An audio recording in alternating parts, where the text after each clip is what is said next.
Hi soapy friends, welcome.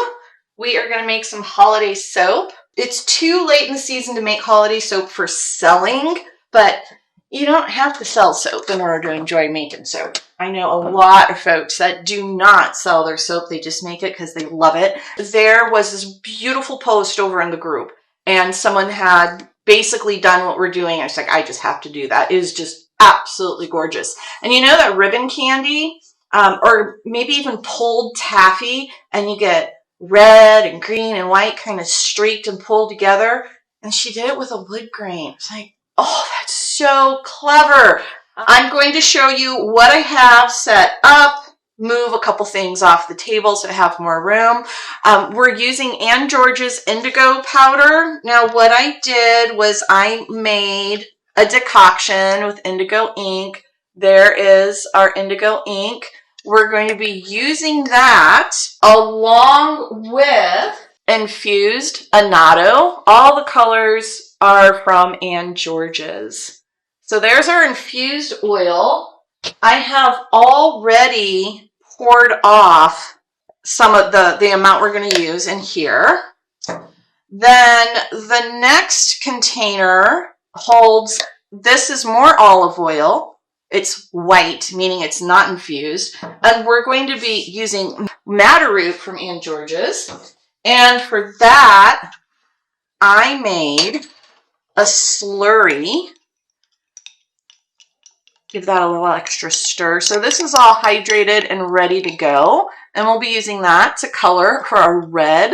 And then this is the remaining super fat for olive oil in the white. This container here has my essential oils. I did mix them in with some of Rainforest Chica's white kaolin clay.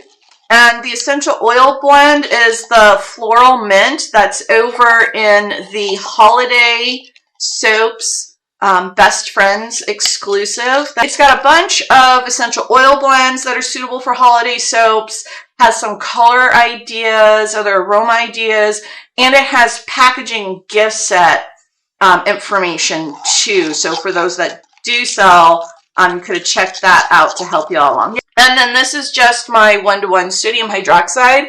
I actually added a tad extra water to it just to bring it up to 1.1 to 1. Okay, that's everything. Oh, we have oils. We have our oils too. You know, I didn't drop a link down below for the multicolored batch splitting tutorial, but that comes in real handy with something like this. So in essence, we're going to make one batch of soap. I'm going to split it into 3 colors. The split ratio I did was I want half of the soap to stay white. That kind of goes along with that floral minty. So I went with that aroma blend. And then a quarter of the soap will be our reddish pink. And then a quarter of the soap will be our green. And then I'm going to mix all that back together as we pour. And we're going to do a wood grain pour. Now, I know there's multiple ways to do a wood grain pour. And the way I've done them is maybe like a sloppy wood grain pour, where I'm not using squeeze bottles and going one color after another color. I'm going to pour my colors into my pitcher and then just let it go in there because I think I'm too lazy to do a really complicated wood grain pour, but I'm hoping this is going to come out awesome. And I mean, it's going to smell great. It's for family. They're going to love it. It's going to be fabulous. So, but as I said, as far as the splits go, I've already done all my math, split out my super fats, all that fun stuff, based on the multicolor batch splitting tutorial. So if you haven't done something like this before, go check that out. It has the worksheets so you can easily do the math and not worry about it. But it works great. As you can see, we're going to be using both water-soluble colorants and oil-soluble colorants all out of the same batch. Okay, that's just the essential oils. Popping them right in there. I know a lot of soapers add their essential oils or fragrance oils, whatever they're using. They add their scent after trace, and you can, sure, but there's no difference when you add them. It's all the same, unless of course you're doing hot process and you add them after the cook. So you can add it after it's saponified, or you can add it before it's saponified. So yeah, I always add them in first. I'm just giving this a little blend. There's a piece of shea butter floating up in there.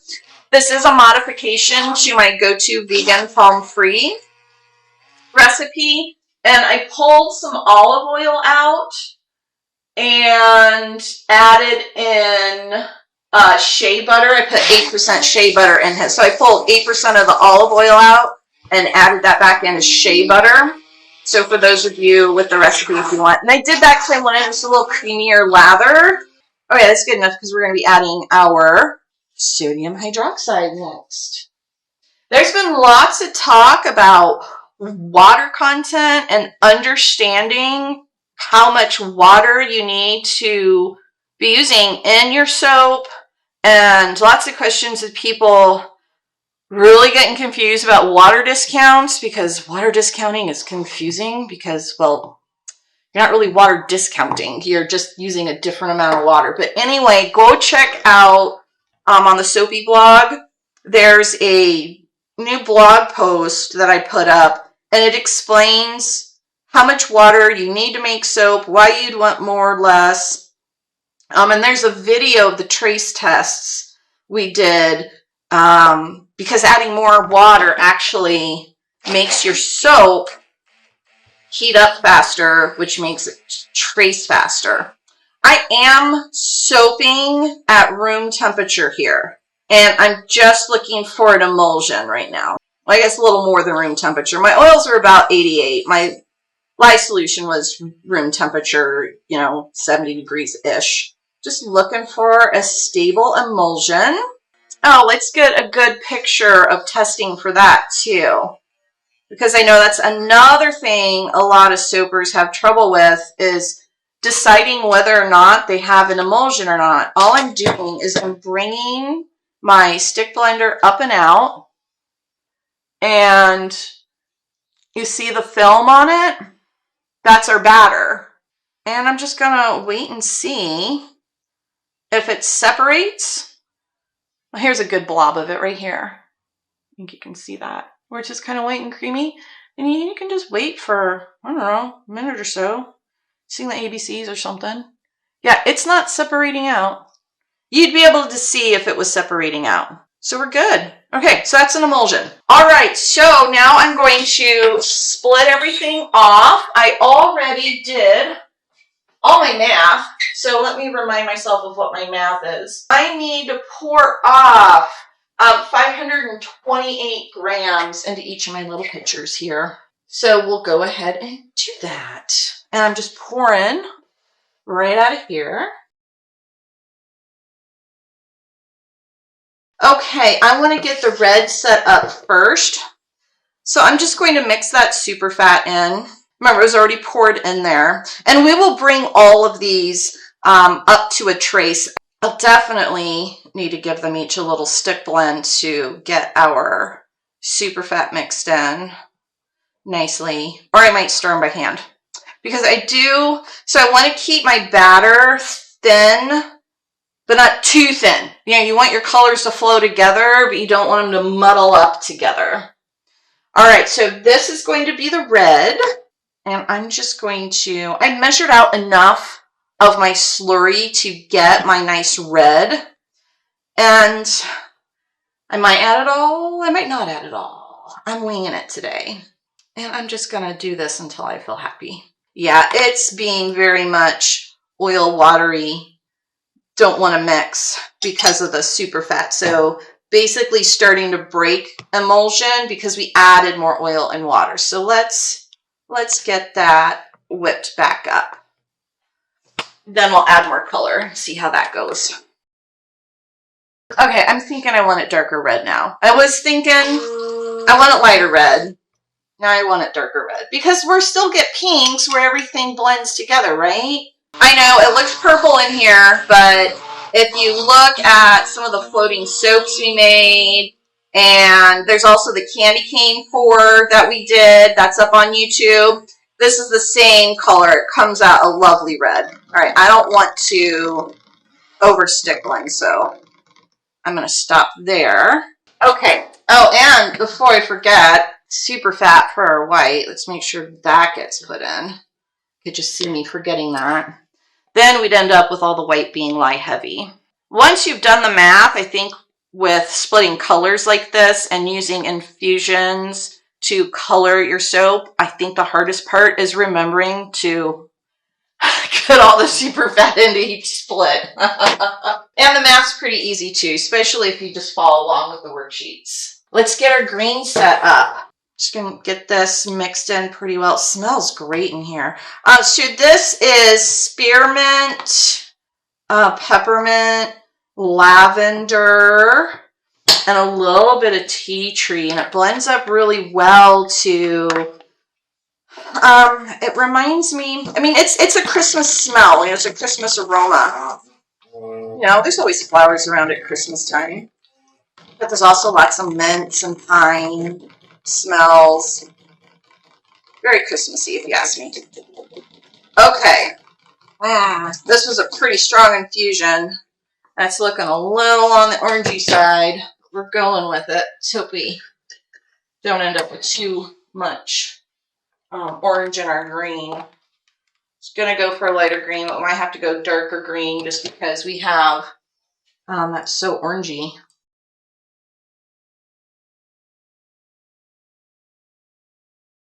Now the trick with botanicals, or I don't know, trick's a thing to say, but I mean, these colors look kind of murky right now, right? It's like, that's not red, I know, but the soap isn't set up yet.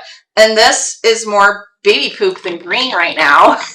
And our blues just are not going to look blue when our soap's wet. We have to wait till they're cut, and we also have to wait till like a day after they're cut. Notice that I'm not stick blending this one, and that's intentional. Indigo can 100% for sure accelerate. I want a little more blue in there. Yeah, I'm just eyeballing this. We are going to be doing oodles of green blends in the Earth Song Masterclass 1-year color update. We made a lot of great greens. There's so much to explore with all the base botanicals in that class. I think we only made like 5 greens. So we're going to make quite a few more greens in class. We're going to look at the color changes from the soaps we made last year. But the fun part is going to be doing so many more greens that we just didn't have time to do in the original class. So I'm super excited about that. Okay, we have 2 of our colors done. And I'm going to tidy up just a smidge. And here I'm just scrubbing through real fast as we're bringing each of our colors up to similar traces. Let's get our mold. So this is the House Products. They made the mold. I don't think he puts the House Black Box logo on them anymore. I'm not sure if he paints them, but he makes them. I mean, the wood's great. The liner's fabulous. They got these 2 great holes for popping things out. Really do like this mold. I love the shape of it. We're going to do a wood grain pour. So I'm just going to use the lid. You don't want things to slide around and slip on me. Okay, so the idea with the wood grain is you're tipping this up because you're going to pour down the side and you're letting all your colors go. And they would, I mean, you'd have each color separately and you pour it all down. So pour one streak of that color, maybe back and forth, and you go another, and you just kind of alternate thin stripes of colors. It takes a little bit longer, but also I don't think I could do that. I don't think I could keep my arm moving like that for that long of a pour. This is going to be a quicker pour because I'm going to put all the colors in the same pot and let them blend as it goes. So the pour is going to take about half the amount of time, I'm guessing. I'm also not going to put all of my colors in right away.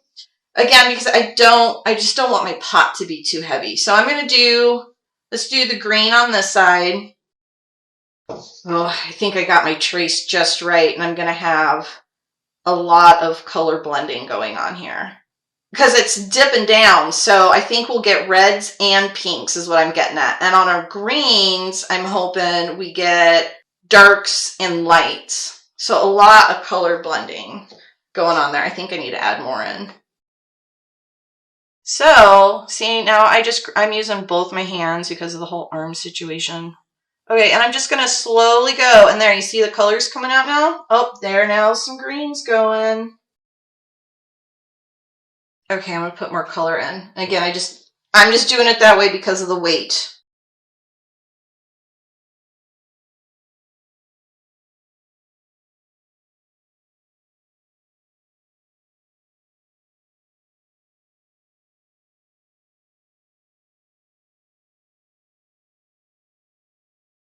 Yeah, you can see those lines fairly well. But what a fun use for a wood grain pour, right? Ah, candy cane bark. Way cool. So I'm very thankful. Please keep posting all of your great soaps and inspiration ideas over in the group. Love seeing them. And you know, no one's ever going to make the exact same soap that you make, but we sure can have fun being inspired by each other. Look at that. Oh, I'm so excited about this one. Guess I can clean up my mess on the other side too. All right, here we are. I am so thrilled with this soap. Love this mold. It's set up perfectly. So let's go ahead and unmold it. I want to get 20 bars out of this. I'll kind of draw it out over here for you. If this is our full loaf, this is the face and the grain, so we need to cut wide. But if I cut wide, I'll have really skinny little squares. I mean, if I want to have enough of this surface exposed to see the pattern. If I, cut it narrow, we'll only get that much on our soap. I want to cut them like, I want to have this as a bar of soap, not this as a bar of soap. So what I'm going to do is I am going to cut them really, really deep, like this. 1, 2, 3, 4. Didn't draw it long enough. Okay, 5. But before I do that, I'm going to, check it out, end up with a bunch of tall and skinnies by cutting. I'm going to cut right down the middle of that. So this will come into 2 bars. And I'm also going to slice this down the middle. So I'll actually get 4 bars out of each of those 5 cuts. And I think they're going to be really pretty.